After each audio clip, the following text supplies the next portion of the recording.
Hello everyone. So let's see the necessary condition for occurring deadlock. So these are the four necessary conditions which are responsible for happening deadlock problem. The first condition is mutual exclusion. So we already seen this mutual exclusion in a synchronization mechanism video. Synchronization mechanism technique, where the four necessary requirements to solve the synchronization mechanism problem. In the four requirements, the first primary requirement is mutual exclusion. And what is mutual exclusion?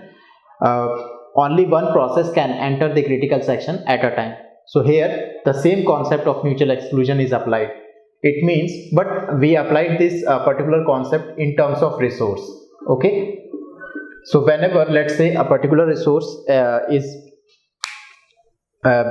bound with the operating system, and the operating system have the control over this resource, and let's say some other process process PI request this resource, okay, and operating system will grant to use this resource by PI, and let's say process PJ also wants this resource, but currently process PI is using this resource, so process PJ should wait for this resource to get free up. And if this resource is not free, then this particular process PJ will not use this resource. So only one process can use this resource at a time is the cause of deadlock, and it is mutual exclusion. So mutual exclusion is responsible for causing a deadlock problem. Second is hold and wait. What is hold and wait? Let's say process PI and process PJ.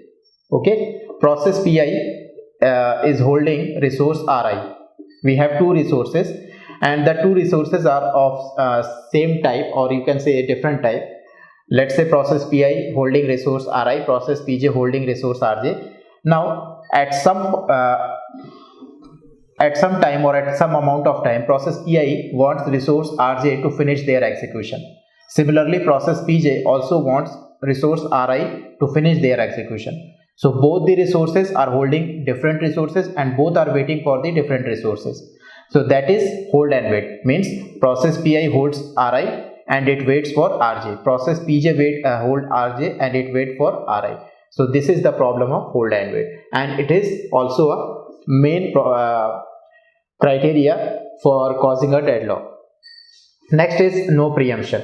No preemption means whenever a particular process, let's say process PI holding a resource Ri or process PJ holding a resource Rj, then process PI should not let go down or should not leave this resource Ri until their execution is completed. That means no preemption. So if the process PI does not let Ri to leave, or if process PJ does not let Rj to leave, then some other process will not use these resources. That means here no preemption is also a responsible factor for causing the deadlock problem.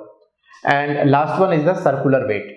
Circular wait means, let's say process PI is waiting for a resource which are held by process PJ. Similarly, process PJ is waiting for a resource which are held by process PI, and this forms a circular loop or circular wait of the set of processes given.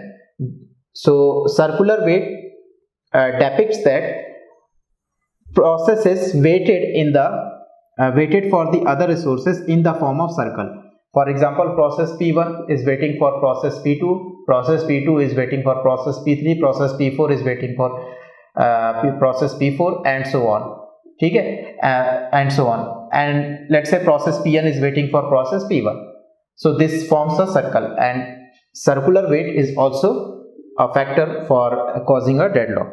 So these are the four necessary conditions, and out of these four necessary conditions, if any conditions are true relating to the process, that means there might be a chance of causing, or there might be a chance of occurring a deadlock, okay, in the set.